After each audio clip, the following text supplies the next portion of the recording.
Global পয়েন্টের পক্ষ থেকে আপনাদের সবাইকে স্বাগতম। যুক্তরাষ্ট্র ও ইরানের মধ্যে সম্পর্ক 2025 সাল থেকে থেমে জটিল পরিস্থিতির দিকে এগোচ্ছে। সম্প্রতি ইউএস আব্রাহাম লিঙ্কন দিকে অগ্রসর হওয়া একটি ইরানি ড্রোনকে মার্কিন F-35C বিমান প্রতিহত করেছে। এ ঘটনার পর আন্তর্জাতিক পর্যবেক্ষকরা এবং নিরাপত্তা বিশ্লেষকরা হরমুজ প্রণালীর গুরুত্ব এবং তার কৌশলগত প্রভাব নিয়ে নতুন আলোচনা শুরু করেছেন। হরমুজ প্রণালী পৃথিবীর অন্যতম গুরুত্বপূর্ণ সাগরপথ। এটি মধ্যপ্রাচ্য থেকে বিশ্বের 1/3 তেল রপ্তানির জন্য ব্যবহৃত হয়। ইরান এই প্রণালীটির উত্তর তীর নিয়ন্ত্রণ করে এবং এটি তাদের জন্য একটি প্রতিরক্ষা ঢাল হিসেবে বিবেচিত। প্রণালীটিতে ইরানের নৌবাহিনী আধুনিক নৌযান, মিসাইল সিস্টেম এবং নজরদারি ড্রোন ব্যবহার করা যাবে, যাতে সম্ভাব্য অনুমোদিত কার্যক্রম মোকাবেলা করা যায়। এই প্রণালীর নিয়ন্ত্রণ শুধুমাত্র আঞ্চলিক নিরাপত্তার জন্য নয়, আন্তর্জাতিক বাণিজ্য এবং তেল বাজারের জন্য অত্যন্ত গুরুত্বপূর্ণ। যদি হরমুজ প্রণালী কোনো কারণে বন্ধ হয়ে যায়, তবে তার অর্থনৈতিক প্রভাব বৃহৎ, বিশেষ করে ভারতের মতো দেশগুলোর ওপর।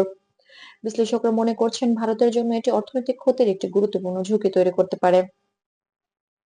2024 এবং 2025 সালে আন্তর্জাতিক সংবাদ মাধ্যমে রিপোর্ট করা হয়েছে, ইরান প্রণালী রক্ষার জন্য নিয়মিত নৌসামরিক মহড়া এবং নজরদারি চালাচ্ছে। এই কার্যক্রম আন্তর্জাতিক শক্তি এবং যুক্তরাষ্ট্রের নজরদারিকে চ্যালেঞ্জ করে, যদিও যুক্তরাষ্ট্র প্রায়শই উল্লেখ করে যে তারা এই অঞ্চলে শান্তিপূর্ণ নজরদারি চালাচ্ছে। বিশ্লেষকরা মনে করছেন, হরমুজ প্রণালীতে ইরানের কার্যক্রম আন্তর্জাতিক ভূরাজনৈতিক ভারসাম্য এবং বাণিজ্যিক নিরাপত্তার জন্য গুরুত্বপূর্ণ। প্রতিটি নজরদারি অভিযান, নৌ-মহড়া বা প্রযুক্তিগত প্রস্তুতি আন্তর্জাতিক সম্প্রদায়কে সতর্ক করে এবং সম্ভাব্য ঝুঁকি মোকাবেলায় সহায়ক হয়। এই ঘটনার মাধ্যমে আমরা দেখতে পাচ্ছি কিভাবে আধুনিক নৌসামরিক প্রযুক্তি, আন্তর্জাতিক নজরদারি এবং প্রণালী রক্ষার প্রচেষ্টা একত্রিত হয়ে বিশ্ব রাজনীতি ও বাণিজ্য প্রভাবিত করে।